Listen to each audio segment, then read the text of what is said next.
From Licking Dog to King, Chapter 1. Long time no see. When I arrived at the alumni gathering, everyone was in high spirits, drinking merrily. In the center of the crowd, Zhou Hanji sat solemnly at the round table, the crystal chandelier above casting a halo of light that adorned his prominent nose and eyes, making him look like a deity carved from jade, cold yet upright. Beside him sat a girl with a lovely face. His hand casually rested behind her. Every move he made was filled with care. The bottle for truth or dare pointed right at the girl. An eager voice coaxed, "Choose someone of the opposite sex here to kiss for 2 minutes." The girl, shyly lowering her head after hearing this, cautiously gave Zhou Hanji a pleading look, which I found quite pitiable.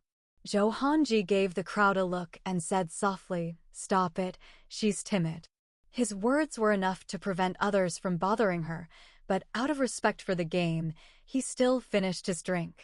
His protective intention was clear. The jeering continued, but no one noticed me standing in the corner. I covered the scar on my wrist and quietly turned away. "Sister-in-law, have you just arrived?" The class committee member Yan Dong's inquiry drew everyone's attention. Sister-in-law. This title, which I once wore with pride, now seemed particularly ridiculous. In an instant, all eyes turned to me, and I managed a forced smile, calmly saying, "Long time no see." No one responded. The room fell into a brief silence. It was as if you could hear a pin drop. Indeed, Zhou Hanji seemed to have found his true match, so who would bother with me, the one who had been fawning over him for 6 years? My presence was indeed inappropriate. But just then, the girl next to Zhou Hanji broke the ice. "I know you, Mingnan Su, the famous top student and goddess of our department from a few years back." She was sweet-looking and her tone was so gentle, it was hard to dislike her. "Hello, senior, I'm Lin Cece, also from the computer science department." She introduced herself, then turned to Zhou Hanji and whispered, "Senior, why didn't you tell me Meng Senior would be here tonight?" Zhou Hanji glanced at me indifferently and said flatly, "She's irrelevant." Why mention her? Irrelevant. Oh, that was how Zhou Hanji defined me. But on second thought, he wasn't wrong. Otherwise, how could I not have had the chance to sit by his side openly even once in all those 6 years? He never acknowledged my status, not to mention standing up for me. Ironically, I had always thought that the calm and controlled Zhou Hanji didn't drink. After the party ended, we all went downstairs together. Zhou Hanji and Lin Cece were surrounded by people at the front. Her soft voice reached my ears. "I told you to drink less.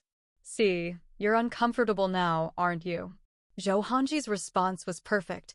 "Because of whom?" Lin Cece, with tears in her eyes, said, "Senior, don't see me off. It breaks my heart." Zhou Hanji must have said something in response because she immediately burst into laughter. The two of them were wrapped up in each other, oblivious to anyone else, while I stood in the back, receiving one sympathetic look after another. I felt a bit down. Originally, I had wanted to use the alumni meeting to network with some people in the investment circle. Now that plan had fallen through, and I had become a joke for the evening. Yan Dong couldn't stand it anymore and offered to take me to the subway station. "I'm sorry, I didn't know Hanji would come," he said guiltily. He never used to attend these kinds of gatherings. Yan Dong was telling the truth. Zhou Hanji's name indeed wasn't on the list of alumni. I replied calmly, "It's okay. It's all in the past. I'll need to rely on the class committee's support in the future." Yan Dong nodded. "I'll keep the project proposal, and I'll contact you as soon as there's news." See, talking about money is much easier than talking about feelings. An hour later, I returned to my apartment complex with a hangover remedy. As the elevator doors opened, I was greeted by a familiar tall figure. Who else could it be but Zhou Hanji? He held a cigarette, lighter suspended in midair, with his dark blue striped tie loosely hanging around his neck, looking somewhat disheveled. Seeing me, his gaze faltered, his deep black pupils trembling slightly. His lips pressed tightly together. I looked down, calmly withdrawing my gaze, and reached out to press the elevator button. Neither of us spoke. Suddenly, a shadow loomed over me, and the strong scent of alcohol enveloped me. I felt a tight grip around my waist, and I was pulled into Zhou Hanji's embrace. His hoarse voice whispered in my ear, "Xiu Xiu, you still care about me, don't you?" Zhou Hanji said this while gently nuzzling my neck, his tone carrying a hint of appeasement. This was unprecedented in the past 6 years. Thinking back to how he had spoken softly to Miss Lin at the party an hour ago, I didn't know whether to laugh or CRY. Cared. It was Lin Cece who cared about him, Xiu Xiu and Cece. The pronunciation was similar. The strong smell of alcohol told me he had drunk too much. Tiredly, I looked up and reminded him, "Sorry, I am not Miss Lin." Zhou Hanji's arm around me paused noticeably. When our eyes met, I tactfully stepped aside, and from the corner of my eye, I saw his stiff expression. There was a moment of awkwardness. The elevator reached my floor with a ding, and I walked out expressionlessly. Feeling his gaze on me, faint but unmistakable, I hurried into my apartment. But just as the door was about to close, Zhou Hanji suddenly burst in without warning, pinning me against the entryway. His long legs were assertive and forceful, and in an instant I was trapped within his space. "Ming Nanqiu, you live here." Zhou Hanji's voice was cold, a chill emanating from him. I lived in the house we had shared 2 years ago. I told him honestly. The landlord said since I'm a returning tenant, I get a discount of 300 a month. 300 yuan is a significant amount for wage earners like us. Every penny counts. Zhou Hanji obviously wasn't satisfied with my answer and sneered, intentional. I turned on the light and pointed to the rearranged interior, retorting, "Does it look like it?" The minimalist style he preferred had now been replaced by a Memphis design, completely different from before. Zhou Hanji looked away, his brow furrowed, and after a pause, he said, "You have to move out. I'll cover the difference." I didn't know what Zhou Hanji was still concerned about. The corners we had slept and lived in no longer existed, and besides, he wouldn't be coming back, would he? The next second, Zhou Hanji's voice cleared my confusion. "Lin Cece lives upstairs." So that was it. It really was a coincidence. No wonder we ran into each other. If I wasn't mistaken, he must have just seen the young lady off. He went to great lengths not to let her misunderstand. "This problem is easy to solve." I glanced at the old fixtures in the room and suggested, "You could find Miss Lin a better place to live. Near Lujiazui, she could enjoy the city lights from a luxurious apartment high in the sky, and Zhou Hanji could certainly afford it. He was never short of money." Zhou Hanji ignored my suggestion and refused. "I don't want her to be misunderstood." He was adamant. If I hadn't seen it with my own eyes, I wouldn't have known that the lofty Zhou Hanji could be so considerate of someone else. My heart felt as if it had been stung by a wasp, aching slightly. I paused, then said calmly, "Sorry, I don't want to move." This place was near the university town, with low prices and a subway line that went directly to the company. Very convenient. But to avoid unnecessary conflict, I said sensibly, "Don't worry, Miss Lin and I won't cross paths. Nor will I with you." I said silently to myself, "You'd better keep your word." After giving me a warning look, Zhou Hanji slammed the door and left. I stood there, feeling a lump in my throat. The noisy ringtone of my phone interrupted my thoughts. The call was from my boss and good friend, Wu Ling. "Get ready. Tomorrow morning you'll come with me to meet a new investor." The confident voice of a 30-year-old successful woman came through the receiver, dispelling the unnecessary clutter in my mind.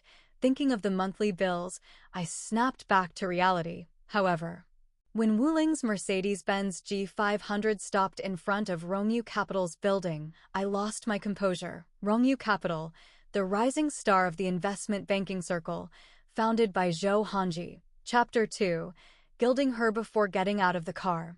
I learned from Wu Ling that the opportunity to meet the big shot was secured after she downed 2 gin of white liquor last night. She's always been willing to go the extra mile for her career.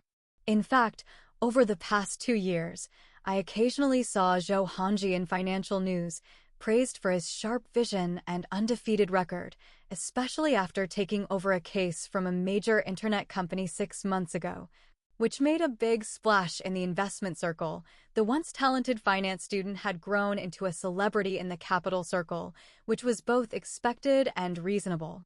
This was also one of the reasons he was so sought after at the alumni gathering last night. Logically, his not-so-glorious ex, should avoid him if possible, but seeing the thick foundation on Wu Ling's face, I braced myself and went upstairs. I thought that we were just a small, obscure game studio and Zhou Hanji wouldn't have time to meet us personally. My guess turned out to be correct. Inside the meeting room, 3 smartly dressed executives sat in a row, listening patiently to Wu Ling and me. After questions and answers, the whole process took 2 hours. One of the executives escorted us downstairs, and Wu Ling, familiar with the routine, made a dinner appointment with him while I stood by with a forced smile. Suddenly, a saccharine voice reached my ears. "Senior Meng, is it really you?" I turned around and saw Zhou Hanji and Lin Cixi not far away. Zhou Hanji was in formal attire, his well-tailored suit accentuating his tall and imposing figure, along with his perfect profile and distinct features, so handsome it was hard to look away. Lin Cixi stood by his side in a light blue blouse and black trousers, youthful with a touch of coquettousness. If you looked closely, the sapphire cufflinks on the man's wrist matched Lin Cixi's blue earrings perfectly. A well-matched pair, if you ignored the fleeting displeasure in Zhou Hanji's phoenix eyes. As the distance closed, Lin Cixi's curious gaze fell on my face. "Senior Meng, are you here to discuss a partnership?" She was quite astute. Wu Ling, sensing something off, stepped forward and extended her hand to Zhou Hanji with a smile. "President Zhou, I've heard so much about you. I often hear Xu mention you, and I'm fortunate to meet you in person today." This was Wu Ling's usual spiel, but today, she was probably going to be disappointed. Zhou Hanji just glanced at her indifferently, his gaze moving past her to me as he sneered. "Really?" His tone was clearly mocking. I recalled how confidently I had spoken last night and felt embarrassed. "Senior, haven't you eaten yet?" Lin Cixi offered enthusiastically. "The food at our company is famously good. Why don't you have a meal before leaving?" That's when I realized Zhou Hanji had arranged for Lin Cixi to be at his company. For a senior student who hadn't yet graduated, this was an invaluable opportunity. He was already protecting her so much. I thought about the past when I would shamelessly go to the library to find him, and he would only arrange for me to sit across from him, as if afraid of tarnishing his image as a high and mighty figure. And at that time, I took pride in it, treating it as an honor. "No, thank you," I tried to regain my composure. "We have other matters to attend to, so we'll take our leave now."